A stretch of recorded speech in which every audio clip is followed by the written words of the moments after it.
চলতি বছর ১৬ এপ্রিল পর্যন্ত ডেঙ্গুতে মারা গেছেন ২৩ জন, যা গত বছরের একই সময়ের চেয়ে ৩ গুণ বেশি। আক্রান্তের সংখ্যাও বেশি। অথচ ঢাকা দক্ষিণ সিটি বলছে এবছর মশা নিধনের কার্যক্রম জোরদার করায় ডেঙ্গু রোগী কমবে। আর স্বাস্থ্য অধিদপ্তর বলছে গত বছরের মতো এবার স্যালাইন সংকট হবে না। দেশে এখন শীত, গ্রীষ্ম কিংবা বর্ষা কোনো ঋতুতেই ডেঙ্গু থেকে মানুষ নিরাপদ নয়, যার প্রমাণ মেলে স্বাস্থ্য অধিদপ্তরের পরিসংখ্যানে। সেখানে দেখা যায় জানুয়ারি থেকে এপ্রিলের মাঝামাঝি পর্যন্ত ডেঙ্গুতে আক্রান্ত হয়ে ২৩ জন মারা গেছেন, যেখানে গত বছর একই সময় পর্যন্ত মৃত্যু হয় ৭ জনের। এই ৩.৫ মাসে প্রায় ১,৫০০ মানুষ ডেঙ্গুতে আক্রান্ত হয়েছেন, যেখানে গত বছর সংখ্যা ছিল ৯০৮ জন। তাই মশা নিধন কার্যক্রম জোরদার না করলে ডেঙ্গু পরিস্থিতি ফের ভয়াবহ রূপ নিতে পারে।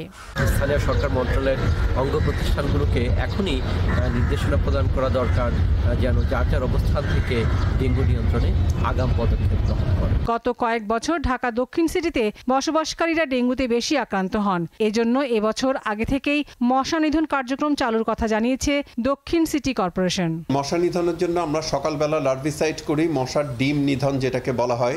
এখানে আমরা টেমিফস ব্যবহার করি। বিকালে আমরা অ্যাডাল্টিসাইড করি প্রাপ্তবয়স্ক মশা নিধনের জন্য। আমরা কিছুদিনের মধ্যে সেন্ট্রাল অ্যাডভোকেসি সভা করব, ঢাকার সকল সংস্থাকে পত্র দেব, তাদেরকে নিয়ে বসবো।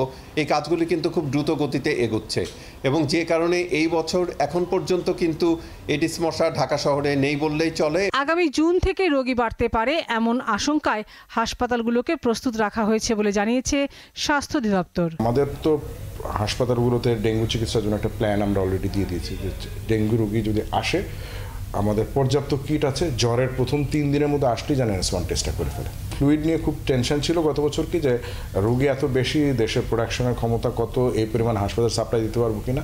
এবার আমরা মেজার নিয়েছি তারও বহু আগে। এই স্যালাইন সংকটের জন্য অন্তত সরকারি পর্যায়ে কাউকে ছোট ছোট ইনশাআল্লাহ করতে হবে না। ৩ দিনের বেশি জ্বর হলে অবশ্যই ডেঙ্গুর পরীক্ষা এবং নিকটস্থ হাসপাতালে যাওয়ার পরামর্শ দেন তিনি। লাবণী গুহ, দীপ্ত সংবাদ, ঢাকা।